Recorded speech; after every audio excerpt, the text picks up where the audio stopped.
Hey, this is Ghosty on WFDU-FM, joined by Barry Sheffield, our program director here at the radio Hello. station.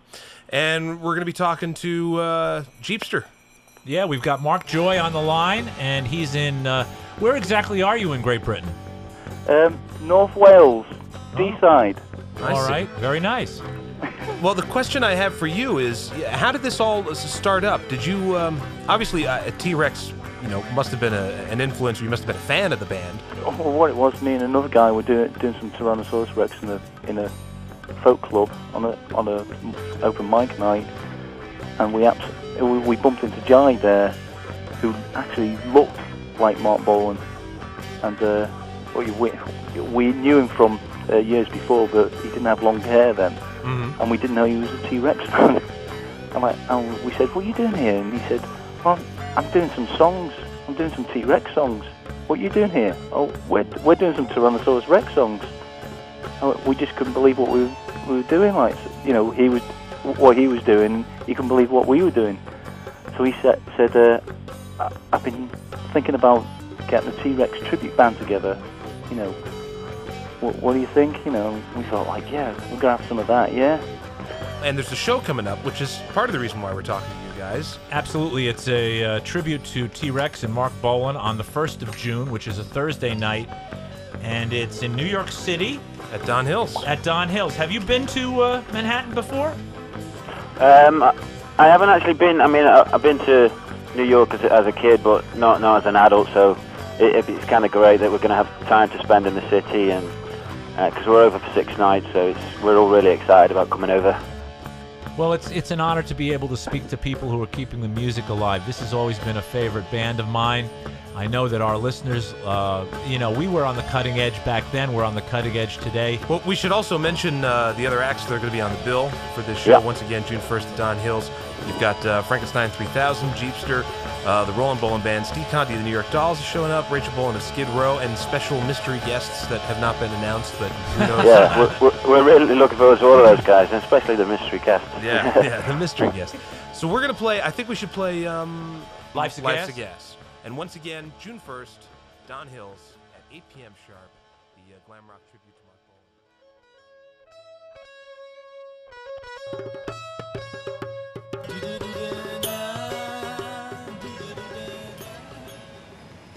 What was it like arriving in New York? Wow. Well, I always said right from the offset that it wasn't going to happen until we had the tickets in our hand. And then when we finally had the tickets in our hand, I was like, "No, we haven't taken off yet." And then when we took off, me and Colin were looking at each other and was like, "Yeah, no, we're both in the same dream. We'll wake up in a minute," kind of thing.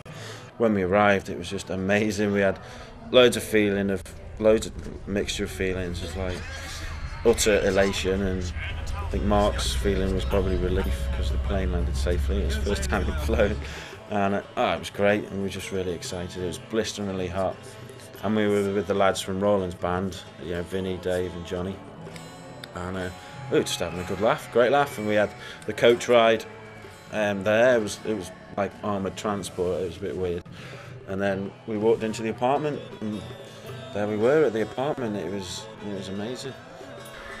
Exciting, although I was a bit sort of like under the influence of temazepam from my doctor. Why is that? I'm just scared of heights really, and I was pretty much very scared and anxious about the flight, but I did it.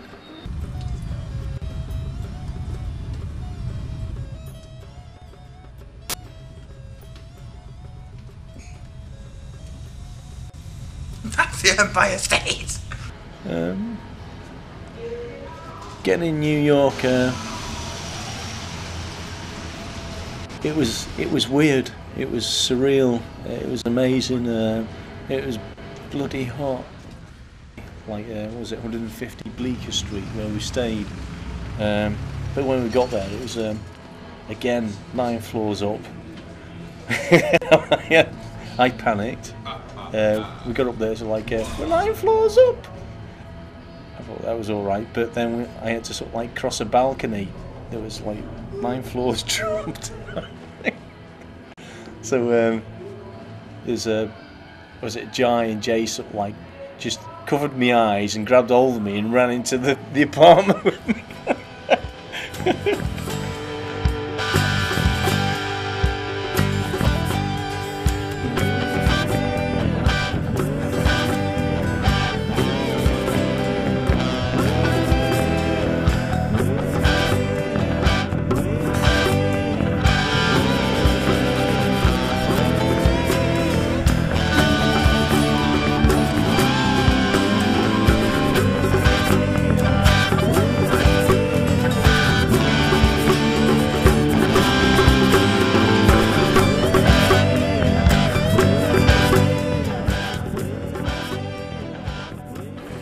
Well, for me, it's one of my, going to New York has been one of my top 10 things to do, and it was just fantastic. And I arrived on my own because I flew out after the rest of the guys. Like, hey, big city. Just like, remember that TV series Rhoda? And she got to New York and she was like, ah. Well, it was just like that for me. But I had to lug my bags and my coat.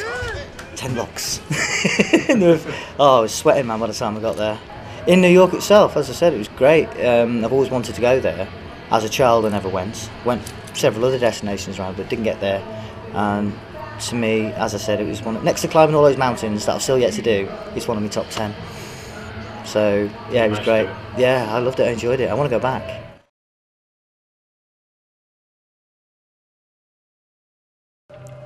It was fantastic. The gig came. We were all really up for the party and the night itself. We were really well rehearsed. We had lots of gigs beforehand, so we were quite confident in that we'd perform well. But it was quite nerve-wracking because of the people that were there. Like, the lineup included Rachel Bolan from Skid Row, Steve Conti from the New York Dolls. He was there with his band playing some original stuff. We had Tony Visconti, who was introducing Roland Bolan and his band. And of course, having met Roland before, it was great because, you know, there's no airs and graces with Roland. He's a really great guy.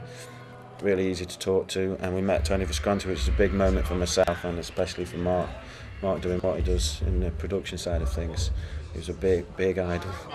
So we met these guys, and obviously we met Mark Reagan as well, the guy that organised it all. Can't thank him enough. It was amazing. Did really great things for the charity on the night. Really great things for Bolan and his legacy, and we thank him for finding the time and making the effort to get us over there. Really, it was absolutely fantastic. Like I said before, a chance in a lifetime. It was brilliant. How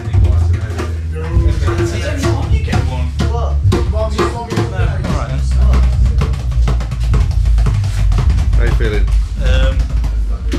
Bit tired down the legs. Feet are aching. Could do with a kip. Yeah, I'm fine. I'd like some good English chips. Chips. Chips and naan. And oh, by the way, the meaning of gonk means that you're an absolute craphead. He didn't look much like him, did he? That's Dave. just another word. He didn't look much like him, did he? He didn't look much like him, did he? He didn't look much like him, did he? I understand the meaning of gonk now, and I've actually come to the conclusion that Mark is a complete little fuckhead. The way that louder, fuckhead. That's the love of it, really. Yeah, no, it's definitely the love of it. It was about that. It wasn't about any. There was no follow up to it. You know what I mean? It was just a one thing event. And last year we had a Born to Boogie party, and it was great. We had a really good time hanging out. It was about 45 people came down, and we watched the movie for the first time, and it was really good vibe. And so we had this idea. Well, I came up with this concept of putting this together, and I think I spoke to you guys to see if Jeepster would be interested and if Roland would be interested, and we got that. And then I met Johnny, and Johnny's band Frankenstein 3000 were like, yeah man, you know, they were into the groove and this vibe just took over.